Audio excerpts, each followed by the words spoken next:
Welcome to this episode of Human-Centered AI Talks. We're going to be speaking about retail today, but more specifically, Adele and I are going to walk you through our personal experience of the real tech Conbini, the Lawson AI Conbini in Takanawa Gateway. Welcome. Hey. So we've seen that these companies are leading with some really big problems, right? So they're looking at labor shortages. We're looking at also essentially a population that is looking for AI solutions. They're interested, they want to know more. We're looking also for things like operational efficiency. If we're looking at even these particular areas, the locations of these particular this particular Conbini, lots of people, lots of through traffic, probably lots of tourists as well. So there seems to be some real problems on the table that Lawson and KDDI are trying to solve with this particular store. So I think let's call it the ambition, I think it's certainly there, and I think we can also say it's admirable. Yeah, there's actions that companies are taking in order to address not only industry challenges, but societal challenges like country and global level challenges. So I think these companies that dare to take the next step to redefine, to invent, to find new solutions are, of course, they deserve a lot of admiration, yes. Okay, so with that, sounds like it's a caveat, right, for like the yes and experience. Yes and, yes. However. So what we're going to do is, we wanted to really kind of preface this, that this is the reason that these new format, or essentially what Lawson is calling real tech Conbinis exist. I mean, there's certainly reasons for them. We in Japan, we feel all of the issues that we're looking at, things like aging population, declining population, all those things, we feel it, right? So I think, again, beginning with that context, why these stores are existing, I think is really important. But then what we're also going to do is we want to walk you through our personal experience on what we saw and essentially how we found it ourselves. So keep that in mind. So one of the things that caught my attention even before we entered the store was, we're in Japan. Japan loves a press release. There was lots of press releases that essentially had headlines similar to, this is like the next generation AI-powered convenience store. And there was things, for example, in these press releases that both the KDDI president as well as the Lawson president were saying things like, this is going to be the standard. And so with that, I felt really excited. I felt this sounds really cool. I want to go and check it out. And so Adele and I went and experienced this particular store for ourselves. I mean, we can't run a human-centered AI business without going and doing the human-centered research ourselves. So we went and we saw, okay, I wonder what this is going to be about. The first thing when I walked in, that I was initially like super excited. What can I see?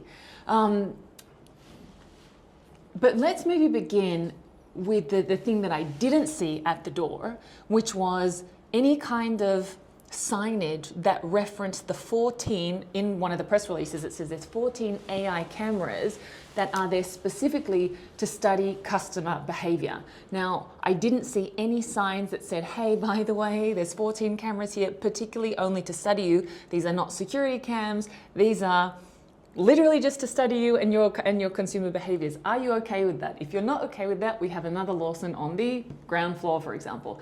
That was the first thing I didn't see. Identify first. Okay. What were your thoughts there? I think there's like the paradox of expected versus reality. Like in one hand, I was also expecting a little bit more in terms of user experience. I was expecting some novelties, some new technologies, some new, let's say, wow moments that I couldn't see anywhere else. My first surprise was walking to the car self-checkout, which is pretty much the same, and encountered this avatar. Oh, the avatar. So this smart avatar, my expectation was, wow, I'm going to talk with an avatar, with an AI, with an LLM, and have an interaction. The surprise was that it was a person behind this screen. It was a camera. It was a Skype call. Yeah. Another person was behind it, which is not wrong, However, there's a disconnection between expectation and reality. Yeah, I think certainly the expectation reality is certainly something. It's almost like the promise gap, right, is widening. So for example, if I'm thinking this is what they're saying, the real tech, this is, you know, the new Lawson real tech. So that's what I'm going in with, rather than, for example, saying, hi, you know, this is the Lawson testing ground for what the Conbini of the future could look like. I think that's quite different. I think these lavish promises, I think that's for me where I felt the experience a bit awkward. So particularly I think this avatar being actually a remote worker thing for me was kind of like quite shocking. Lots of things came to my mind, like, is this AI washing? You know what I mean? Like just washing it with AI, like just putting it like an AI kind of wrapper around it. Now, the benefit, for example, in these circumstances could be you can leverage, let's say, rural populations, for example. You can still have people in Japan doing the work, but they don't necessarily have to live in Takanawa Gateway or commute to Takanawa Gateway in order to work there. So that's certainly one thing. However, as a user perspective, AI is promised to me, particularly AI being so strong in language, that my minimum expectation was that I would have been able to start speaking fluent English to the avatar and it then seamlessly respond to me. And then when that didn't happen, I was like, gee, what's going on here? And then I even asked the avatar, do you speak English? And the avatar then said, a little. And it wasn't until that moment that I recognized, oh my goodness, this actually is a person. So for me, that avatar moment also was quite awkward. Certainly there's, let's say, benefits around remote populations and remote workers. However, I think there's also a lost opportunity as well for really leaning into, you know, the language seamlessness that an AI can really provide. Please say small topic. Do you speak English? A little. You speak English a little. Oh. There's and I think it's because of the promise. Yeah. So the press release creates an expectation, and that expectation is not there. It's not there yet. You see, in one hand, the customer experience is, where can I see this AI happening? And the simple expectation is this: you see this, let's say, avatar face, and it's moving and waving. You say, oh, this is a good moment to put it to the test. And it's not there. The other part is the infrastructure. Yes, you enter and you can observe a lot of cameras. There's a lot of cameras over there. And you start imagining, what's the purpose of these cameras? Probably they're analyzing information, they're analyzing something, they're counting. That's actually another promise. One of the promises is these cameras are engaging with you. So for example, if you are standing at the dessert area, or if you're standing at the coffee area, you might get a recommendation. Exactly. They're supposed to then say, would you like a coffee with that? Or would you like a cake with that? But it's not happening. But it's not happening. When I observed the rest of the screens were displaying the same information. Todo dice lo mismo.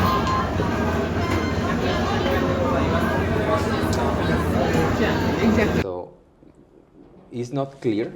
You don't have a feedback as a user. As a user, I believe it's important to know when you're interacting.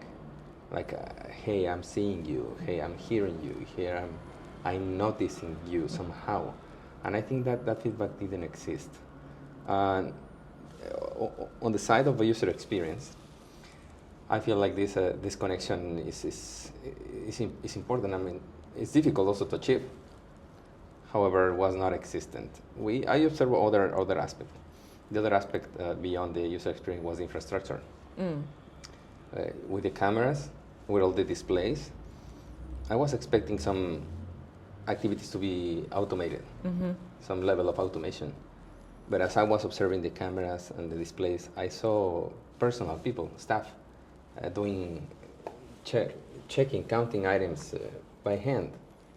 So then, again, why do we have these cameras and why do we have these people? Yeah. It's not clear. Yeah, I think that's always key. When it comes to any AI initiative, the real question is always not what it can do, but why are we doing this, right? And I think the why was not very clear in many of the touch points. One that was quite confusing was the screens look quite similar, for example, to the screen that we have here, and then basically it looks like almost a webcam or something, Yes, kind of a just webcam, put yeah. on top. I wonder what this is for. Because there's nowhere to like interact. There's no one talking. I wonder if it's at eye level. I know I'm tall, but it's like at eye level, Yeah. and so it looks like I should be talking to it, but so the invitation seems to be there, but it's actually not. So that, for example, was quite odd. And then I was also waiting for, I was wondering perhaps maybe there's some kind of like price dynamicism, there's some kind of like dynamic pricing. If it's hot outside or if it's cold outside, prices go up or down, or if I buy a coffee, I can get a cheaper cake or something. Yeah, there's something like that. But I didn't see any of that.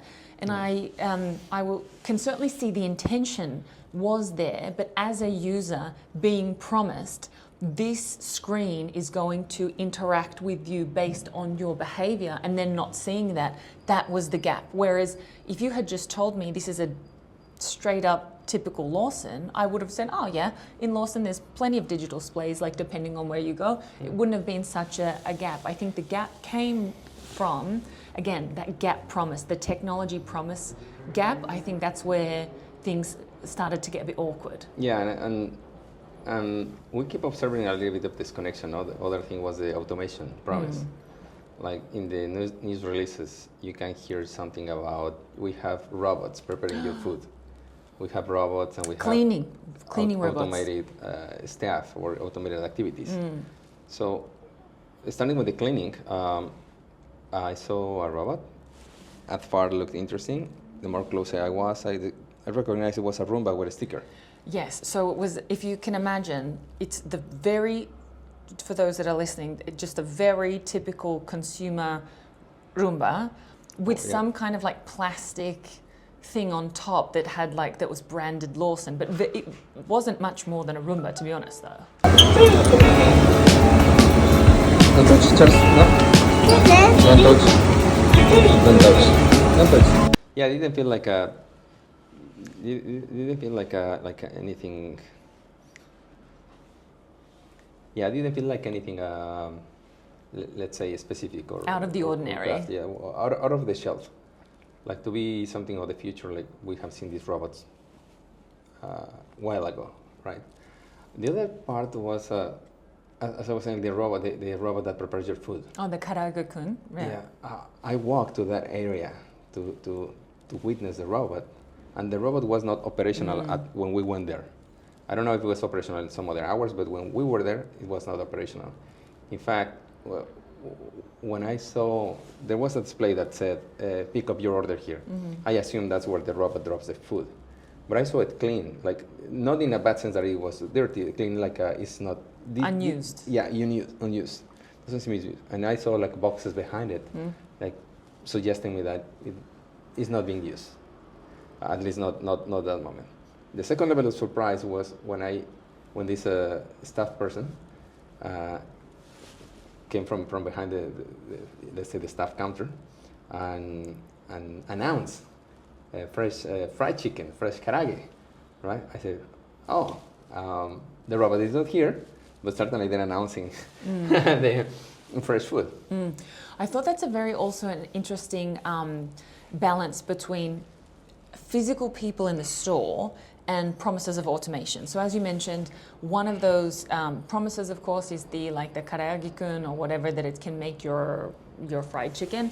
Now, I think this also brings up an issue of technology, even if it's there, not being visible. So for example, if one of your promises, and to be honest, one of the promises of this store was, hey, come and see kind of like what the future could be like. And so I don't necessarily need to see the actual like robot or something, but what you can do is you can tell a story within the store about, what that might look like. What could the user experience be like? I don't necessarily have to see the dishwasher to know that they wash their dishes, for example. So I think that was also missing, but I would like to touch on the balance of leveraging automation and robots and actual people. So for example, the news release also is an invitation, because correct, there are companies that announce they're adopting technologies and not precisely have tours. Yes. You cannot go to the NVIDIA factory to to witness the new That's right. algorithms and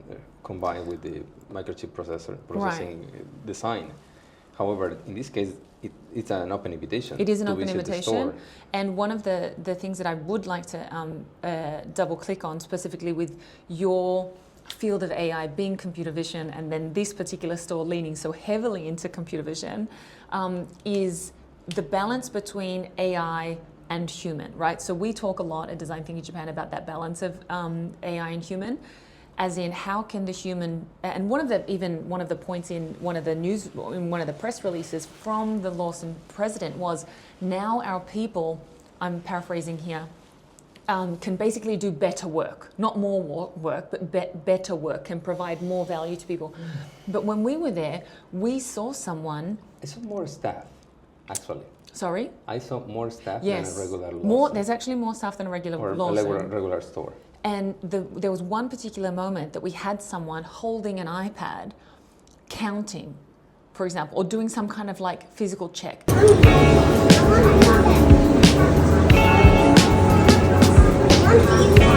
Now, you had an interesting perspective, obviously working in computer vision for so long, that you said, why is that person there? Now, why did you say that? How could you have imagined that that particular process might have looked different?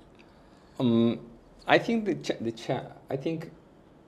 I think the intentions are challenging by default. Like there's a challenge trying to create the store of the future or the new store, facing labor shortages, facing rotation, facing automation, facing many things, the age of AI. However, what I noticed, like going to the computer vision point, was like an unclear story. And I think one of the challenges of that is that you have to orchestrate many systems, right?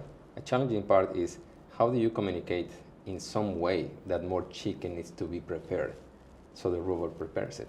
That means that you need to have awareness of how much chicken is on display, how much chicken is being consumed, what's the supply chain that you have to orchestrate.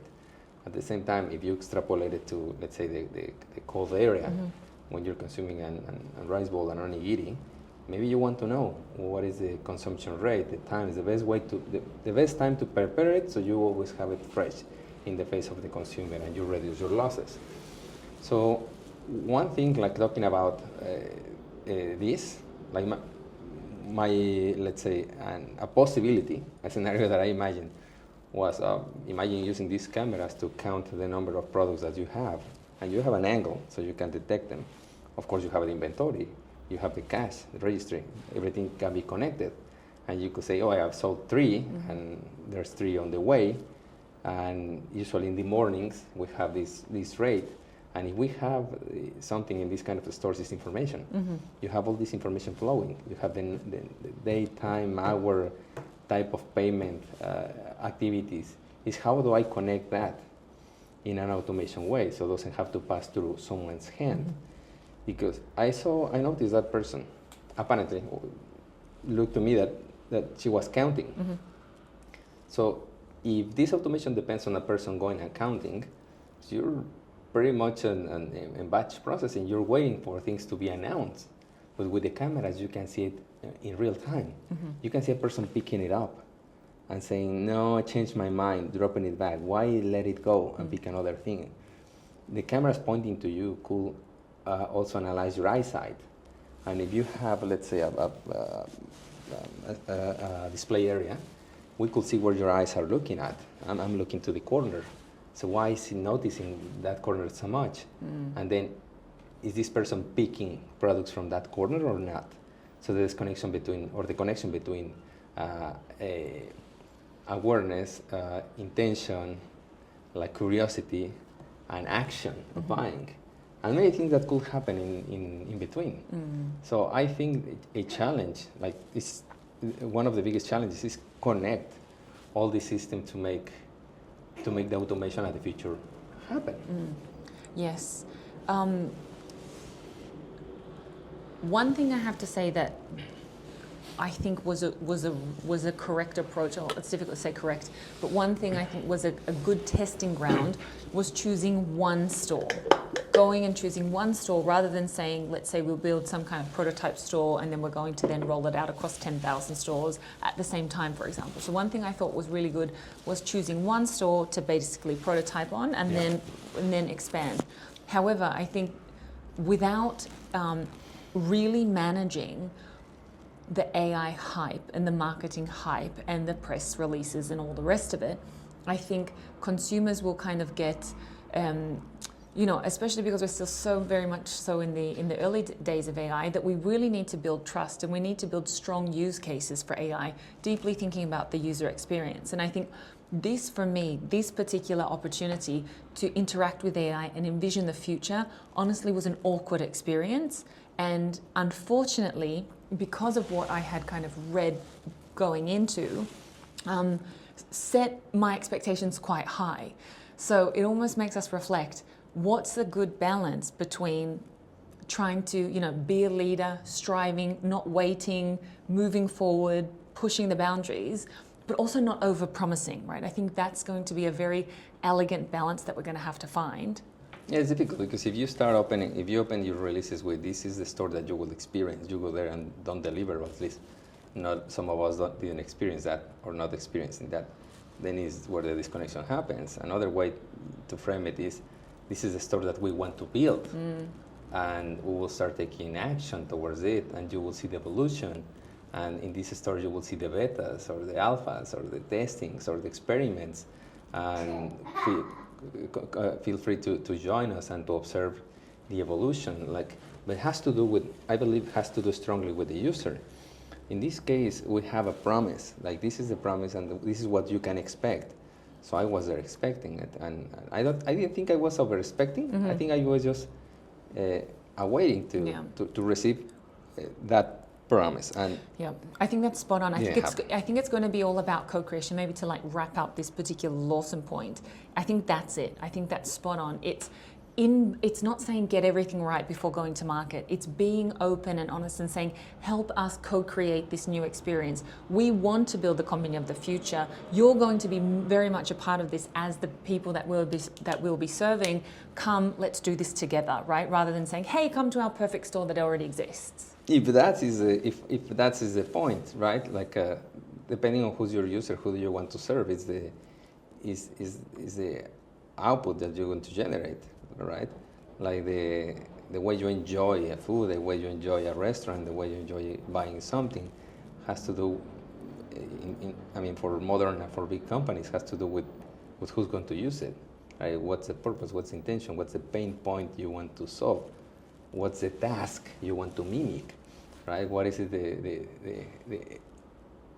memory you want to evoke? And if you ask me, what will I expect? I would like to know that I'm in the store of the future. At the moment I arrive, I want to be welcomed by an intelligent assistant. So Lawson's not really asking us, but Lawson's not really asking us, but they don't care what I have to say. Yeah, no, I would say they're not necessarily that they don't care, but we certainly were not asked. We should ask them to ask us. However, we're going to share either way. We've spoken through, from a user perspective, some of the moments that felt a little bit awkward. Yep. Coming from, and I want to particularly hone into the computer vision side of things. Why? Because this is one of the really key AI capabilities of this store, is how much that they're using cameras, is how much that they're relying on that visual data in order to make informed buying decisions. Hey, you've got a coffee, would you like a cake? Hey, you've got a cake, would you like a coffee? Right? So all of this stuff.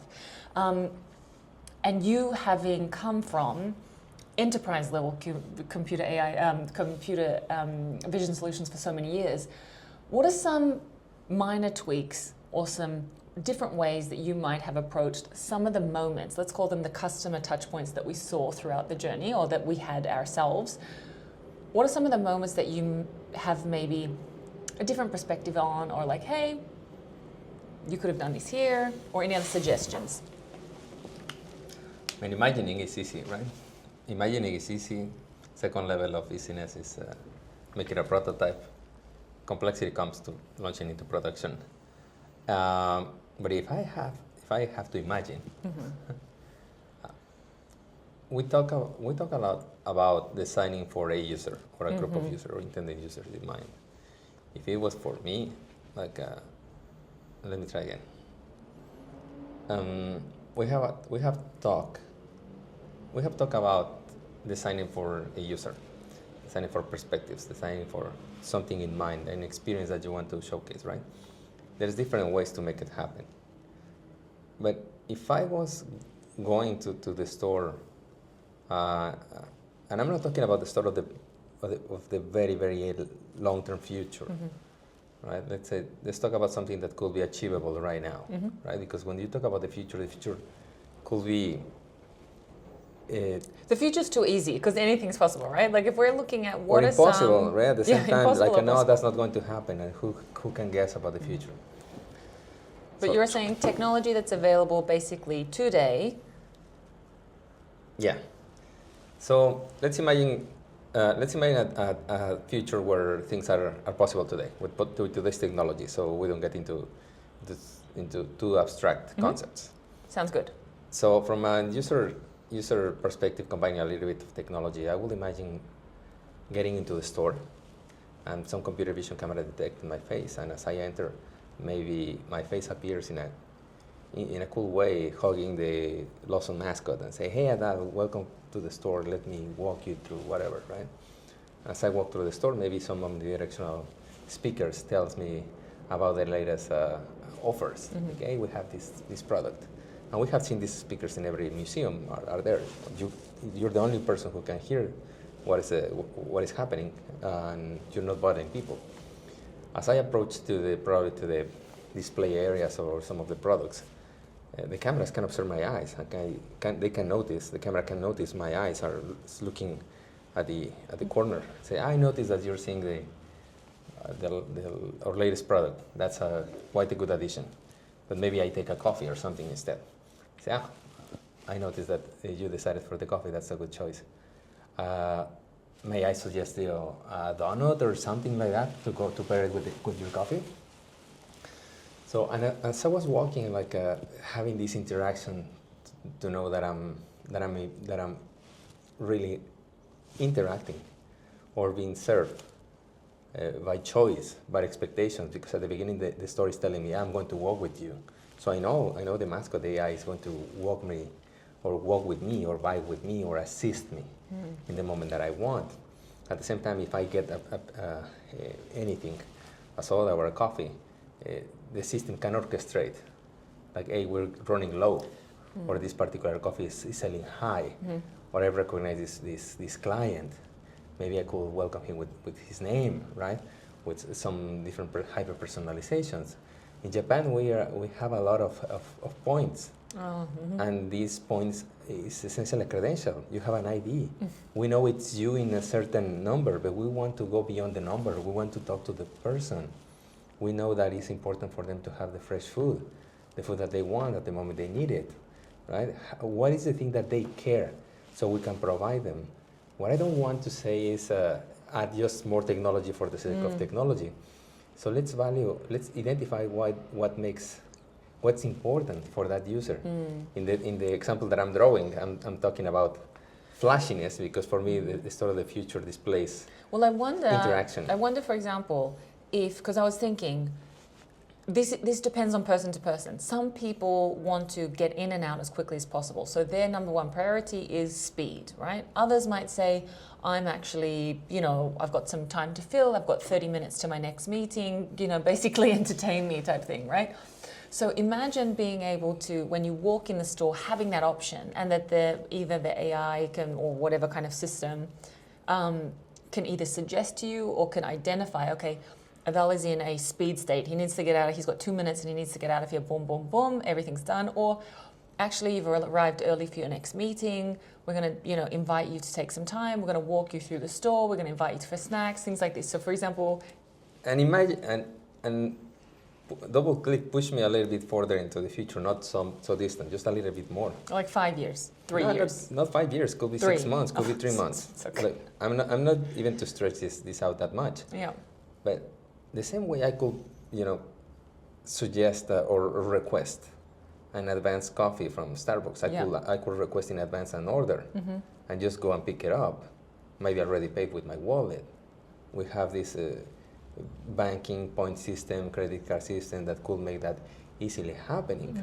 If we're talking about robotics, yes, robotics might be challenging, might be discovering the way to prepare a hamburger because it's let's say a moving object.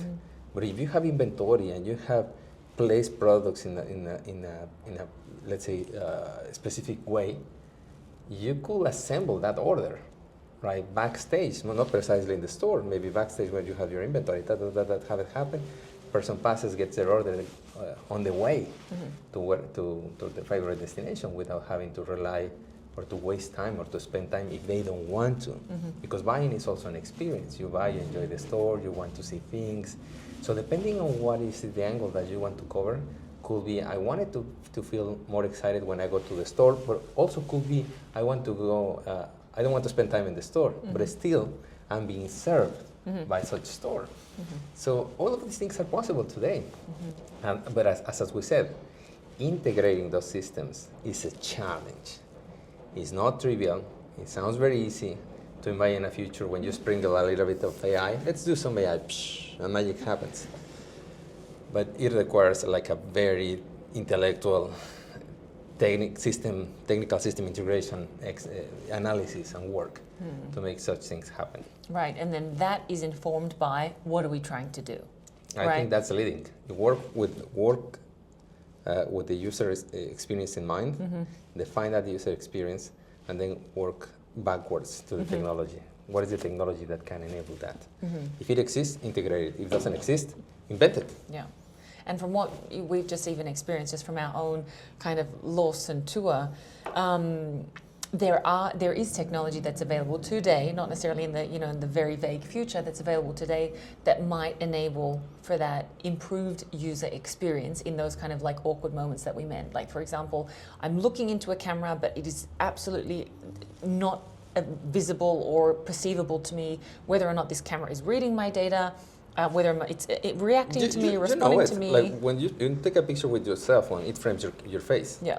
So that exists. Yes. Back then when I was going to school, and that's many years ago, it could identify me. The Facebook identifies you and your friends, and then, of course, right, that's happening. I will go to the security part in a minute, right? The robotic thing.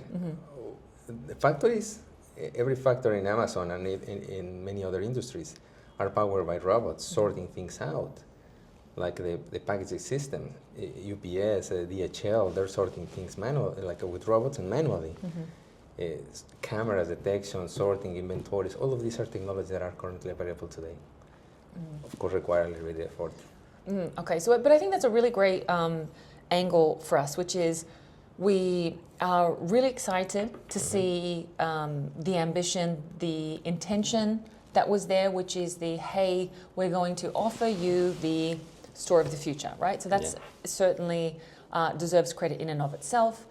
We also agree with the idea of not rolling this out equally over 10,000 stores, from September 1st or something, but rather taking one particular location, testing there is a really great way to approach as well. But also we're here to give our honest feedback as users. In this case, we're not even necessarily giving our opinion as technologists, but more so even as a user of what it was like being in the store, navigating around the store, the experience, in the backdrop of the promises of all the PR, the press releases, the next, the future, that this is going to be amazing. So yes, I think certainly managing that technology promise and customer promise gap, I think that's going to be quite key over the next months as we see as we see companies lean into AI technologies and honestly rethinking their entire customer experience.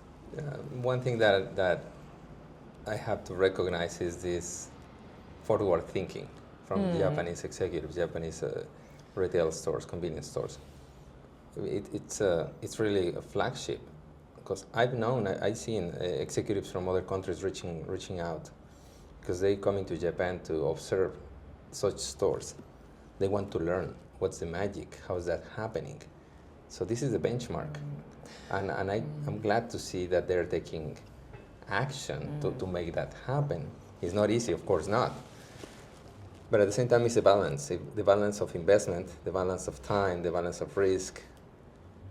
I will add now the balance of perception, the balance of these PR documents. Because when you have, on one hand, Amazon store, when you can go, there's no one there. There's no one. You take things and you go out, in and out, even if it's an experiment. But when you have that, and then your press release says, I'm going to show you the store of the future, you say, okay, this is what we've seen. Where are we going to go? Yeah. Where are we going to go? But in any case, I think it's exciting. Yeah, so absolutely. We're here for it. And to be honest, this particular Conbini use case is a tricky one, because the Conbinis here are already really good. like a regular Conbini is already really, really good. So in order to create additional value, or to create additional kind of like wow factor, it's very tricky. They picked a very tricky backdrop in order to Kaizen. But nonetheless, as we mentioned, we're very much here. We also, again, as you mentioned, the forward thinking. In order for us to have seen this, Takenawa Gateway AI Conbini to exist today, the planning was required years ago, right? So this is not something that is like a hype store. This had like some thought to it. However, there was some awkwardness or some clunky user experience, but I mean that's things that certainly with user feedback and testing and iteration, I mean, is more than possible to solve. Yeah, if anything you want to launch a prototype, and this store was from what I see, they launched it in a specific location to learn, to test, to try. And the thing you want to do, or you want to experience when you're launching a prototype store or a pilot store, you want feedback in a way of verbalized feedback or data feedback, but you want something that helps you iterate and build better. Right, and one of the, and to be honest, one of the reasons why they chose that location is because it's a KDDI headquarters, and Lawson and KDDI came together as a partnership to launch this particular initiative. So yeah, some interesting information there. But certainly, we hope that everyone takes away that absolutely we're super excited to see these kinds of initiatives, but certainly we're also here to give our honest feedback. I want to see the store of the future. Yes, we want to see the store of the future. Thank you. Thank you.